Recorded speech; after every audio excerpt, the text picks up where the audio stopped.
Hey honey, I'm back. You know it was a long day. I've got a new case. This time on a murder. Not too much. I've gathered evidence from the scene and the death was very clearly from blunt force. Victim had their head smashed into a wall, got beaten up and then thrown off a balcony.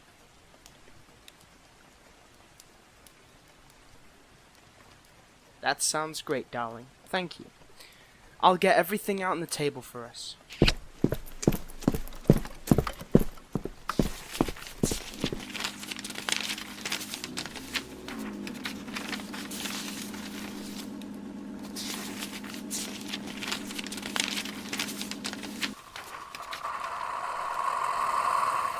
Just one sugar, thanks, darling. Thank you. From what I've managed to gather so far, we have 3 suspects. The victim was killed in the entrance to the house, and at the time, the only other people in the house were the victim's brother, best friend, and lover.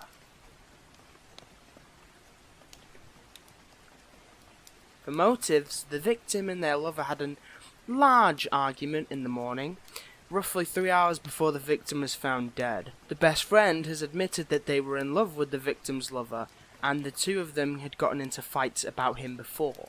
And the brother is not in their parents' will, as they decided to pass everything down to the victim. Yeah, that's what all the motives are. Now we just have to trace all the evidence. As I said before, the victim's head was smashed against the wall before they were beaten and eventually thrown off the balcony. There isn't much to go off of.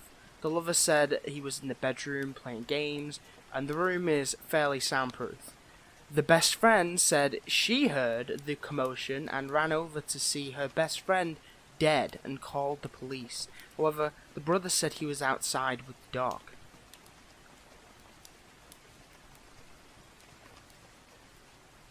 According to the best friend, they were in the kitchen, which is downstairs, and why they were holding a rolling pin.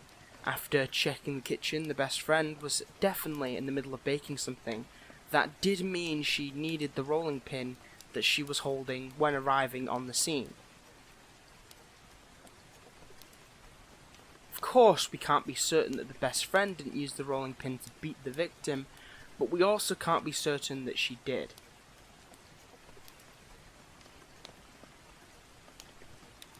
Yes, the best friend was in the kitchen before running to the scene, and the lover was in the bedroom playing video games.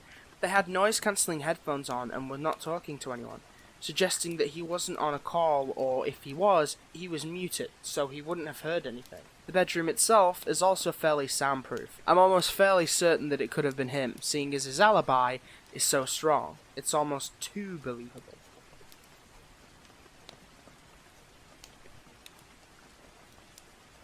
The brother was outside with the dog, heard the screaming and ran inside. He found the best friend crying at the victim's body and also began to tear up. Both immediately suspected the victim's lover, but when they entered the bedroom, they found the lover didn't hear any of it, which made them more suspicious. Yes, that's exactly what happened. Now we just need to figure out who actually did it. We need to find some sort of flaw. The best friend's hands had flour all over them, and the brother's knuckles looked a little bloody, but he said that he was clawing and biting at them after finding out about his sibling's death. I was thinking the same thing. He also appeared out of breath and a little sweaty, though that could have been from playing with the dog.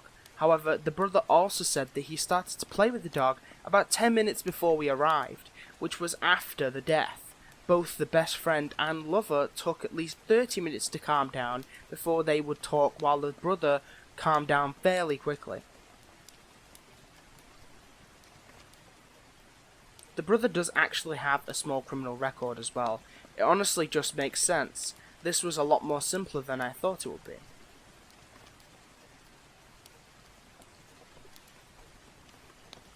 You're really amazing, you know that? You help me solve mysteries, and then you take care of me. All after spending an entire day taking care of our child. When do you get your break?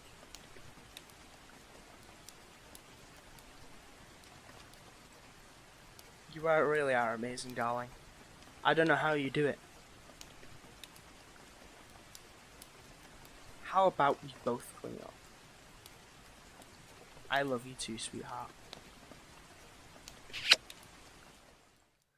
So, like everything in the world currently, there is now a strike to do with lecturers.